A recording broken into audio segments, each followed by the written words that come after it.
In this video we will be exploring supported bridge pose in yin yoga.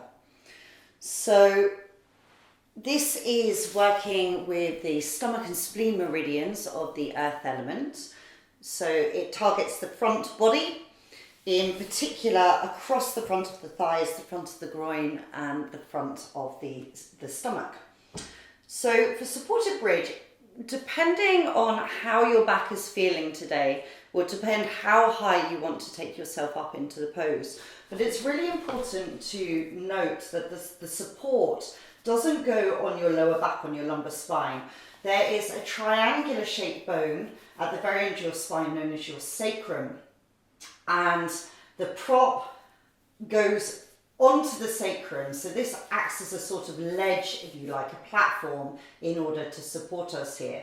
There is also a huge amount of benefit to be had from applying what's known as ischemic compression. So this is whereby you store the blood flow in an area with either manual therapy, this is when they do trigger point therapy, when they dig into the knots, or with a prop, as we'll be doing today. So ischemic compression, you store the blood flow, and then when the prop is released, then we get this big surge of fluids, blood, back to that area, carrying with it fresh nutrients. So coming to our backs, make sure that you have either cushions or a block to hand. You can use a bolster across the way if you prefer, but I actually prefer to use a block most of the time with this pose. So you want your feet to be on the floor with your knees bent, and then just allow yourself to raise your hips and pop that prop, whether it be a rolled up cushion, in the case of if you've got quite a tweaky lower back, it might be better to start with something a little bit softer under there, and this still offers a front body opening.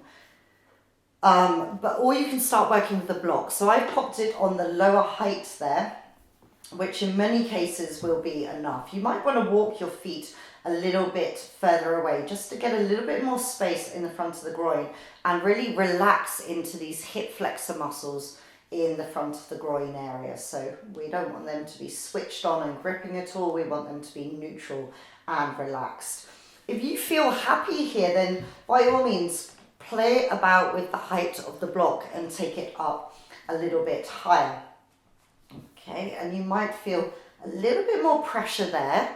That might have a slight element of discomfort to it, but as long as it's a dull ache around this area, we can remain. If there's any sort of shooting pain going through your spine, then please soften out of the pose. We're not here for that in our yin practice. This is about understanding ourselves, being gentle with ourselves, and softening into our approach to our practice, to our life.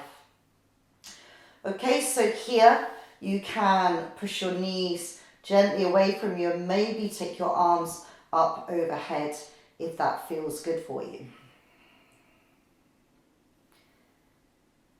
And then we can really focus on taking the breath fully into our belly, our rib cage, our chest, with our full belly breathing.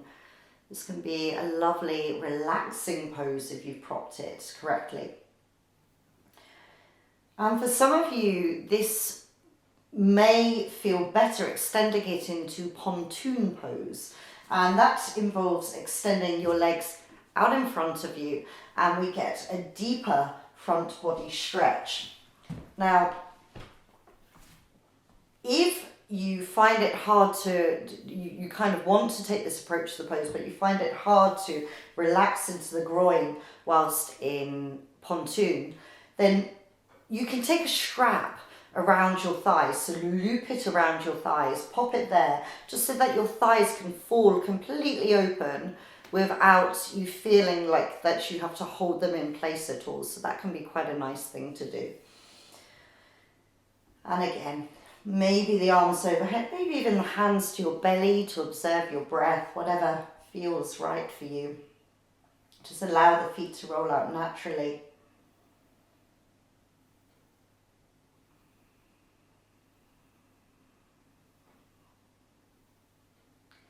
Great. Now, obviously, you would be spending longer here in your yin yoga practice, but for the sake of this video, I'll be moving out quicker. So if your legs are extended, just slide your feet kind of in with butterfly legs for a moment and bring your knees back up to center. Now, it's really important that we leave the pose super mindfully with no rushing here whatsoever. So press into your feet, just enough to hover your hips, remove the prop, and then soften your hips, but keep them hovering. And you might feel this surge of all those fluids I was talking about as they return to the area of your sacrum on your back of your pelvis. And then slowly, slowly lower the hips. You can even give them a little wriggle if you like as you come down. Lower the spine down mindfully, allow that little curve of the lumbar spine to return, and you can either knock your knees together or extend your legs along the mat and take a rebound in Shavasana.